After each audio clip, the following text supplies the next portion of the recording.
শয়তান আল্লাহকে চ্যালেঞ্জ দিয়েছিল, আল্লাহ আপনি তো জান্নাতে ঢোকাতে পারবেন না, এতগুলো জান্নাত কেন বানালেন? জাহান্নাম আরো বেশি হলে ভালো হতো।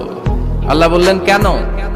শয়তান বলে, আল্লাহ এই সবগুলারে আমি ওয়াসওয়াসা দিয়ে মুনাফিক বানিয়ে নাস্তিক বানিয়ে জাহান্নামে ঢুকাবো। আমি চ্যালেঞ্জ দিলাম, ডান দিক থেকে ধোকা দেব, বা থেকে, সামনে থেকে, পেছন থেকে, নিচ থেকে, রগের শিরা উপশিরায় ঢুকে, মাজরাত দাম যেখান দিয়ে রক্ত চলাচল করে ওখানে ঢুকেও আমি ধোকা দেব। তো আপনি জান্নাতে ঢুকাবেন কেমনে? আল্লাহ বললেন, তুমি আমারও চ্যালেঞ্জ দাও, এত বড় সাহস? আমি তো সব রাজার বড় রাজা, মহারাজা। চিৎকার করে বলেন ঠিক কিনা? মহারাজার সাথে চ্যালেঞ্জ দেয়া যায় না। তুমি আমাকে চ্যালেঞ্জ দাও, ওকে ডান, আই টেক ইউর চ্যালেঞ্জ। আমিও তোমার চ্যালেঞ্জ নিলাম। তুমি আজীবন ধোঁকা দিবা, আজীবন তুমি গুমরা করবা, বেনামাজি বানাবা, জালিম বানাবা।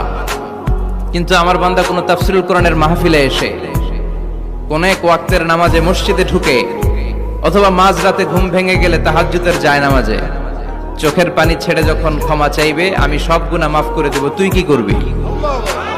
চিৎকার করে পড়েন আল্লাহু আকবার।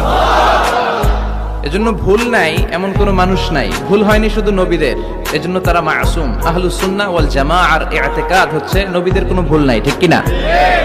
ছোটখাটো যে ব্যাপারগুলো ঘটেছিল সেগুলো আল্লাহ অবশিষ্ট থাকতে দেননি, সেগুলোকে আল্লাহ ঠিক করে দিয়েছেন। চিৎকার করে পড়েন সুবহানাল্লাহ। মানুষ ভুলের ঊর্ধ্বে নয়। কুল্লুকুম খাত্তা, তোমরা সবাই ভুল করো। ওয়া খায়রুল খাত্তাইনা তাওয়াবুন। আর এই ভুলকারীদের মধ্যে আল্লাহর কাছে শ্রেষ্ঠ ভুলকারী যে লোক ভুল করার পরে তওবা করে। কার কাছে? আল্লাহর কাছে। আল্লাহর কাজই তওবা কবুল করা। গাফিরিয যামবি ওয়া কাবিলিত তাওব। আমরা ভুল করব, শয়তান ওয়াসওয়াসা দিবে, আর আল্লাহ মাফ করবে, ঠিক কিনা? কি আল্লাহ আমরা পাইছি?